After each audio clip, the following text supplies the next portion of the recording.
Spirit and fall afresh on us.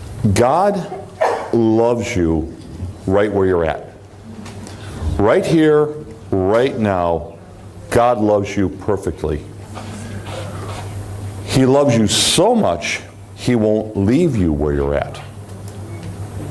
So the first point is God loves you right now in your current state.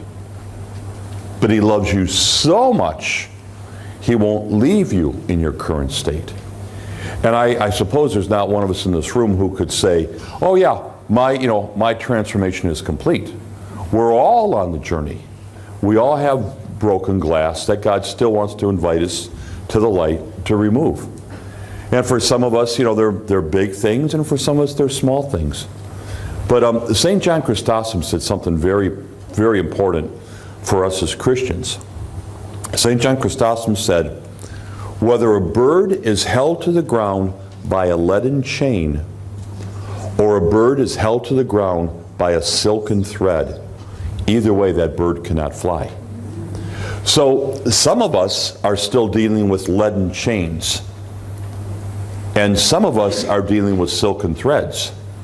But we've got to be careful that somehow, because our leaden chains are off, to somehow think that we're better than the people who still have the leaden chains.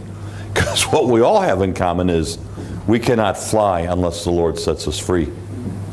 And we have to be very careful of, well, at least I'm not as bad as so-and-so, at least I'm not doing that anymore. Yeah, and that is good. But let it not blind us to realize that the Lord still has work to do in all of us. One of the things I was always amazed about Francis of Assisi, just a few years before he died, he went through another great moment of, I'm such a sinner, and God have mercy on me. And already, miracles had been performed, and men and women were really moved by the sanctity of his life, and he had done so much good, both in the corporal and spiritual works of mercy. And towards the end of his life, now he's talking about how great his sins are, and may God have mercy on him. And you think, what's that about? Did Francis become a worse sinner as he went along? No, this is the situation. The closer we get to light, the more we can see the wounds. Those wounds have been there all along. I had a friend who joined the prayer group, and he was on fire for God. He worked at a big office. And man, this guy found Jesus, and he was on fire for God. So every week, he would show up with these reams of paper. And it was, some little thing about, Medjugorje, or here's a reflection on Matthew's gospel. This guy was just handing these things out. I mean, he would show up with stacks of paper this high every week and give these things to people. And after a couple months, I said to him, man, you must be paying quite a bill here to bring all this stuff to us. He goes, oh no, I just take it from work. And I said, what's this now? He goes, yeah, I said, I just take it from work. I get all the paper there, I run all the printing. I do all this on my work time. I just keep running these things because I want to spread the gospel of Jesus. And, I almost said something there, and I felt God said, not tonight, So a couple of weeks later, we talked about it again. He says, I don't know what I was thinking. Why did I think it was okay to steal from my office in order to share the good news with everybody?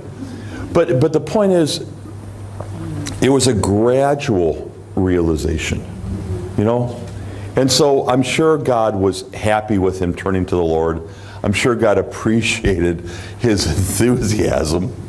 And then eventually God brought him to the point, really, we can't have you stealing paper from work to print my word on it, But I think a lot of it, folks, is there's a progress. Now, I would guess you're probably further along the journey than you were, say, 5 years ago. And I can look back in my life of things 5 years ago. Today I'm thinking, what was I thinking? 5 years ago, I thought that was right, you know what I mean? And I'm thinking, oh my gosh, how could I have said that?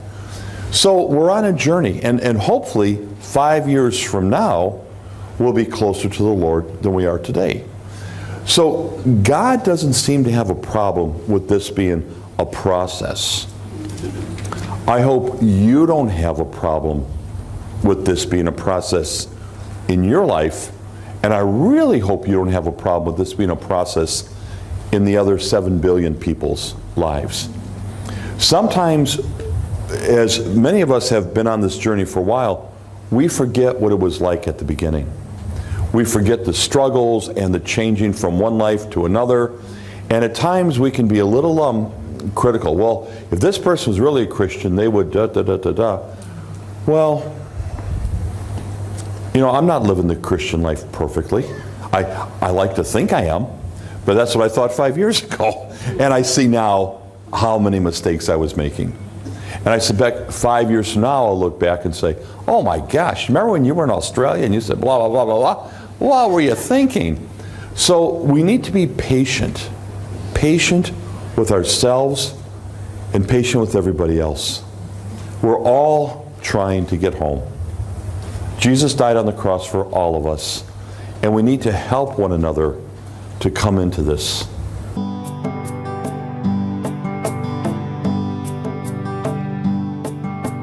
Lord, send your spirit and fall afresh on us.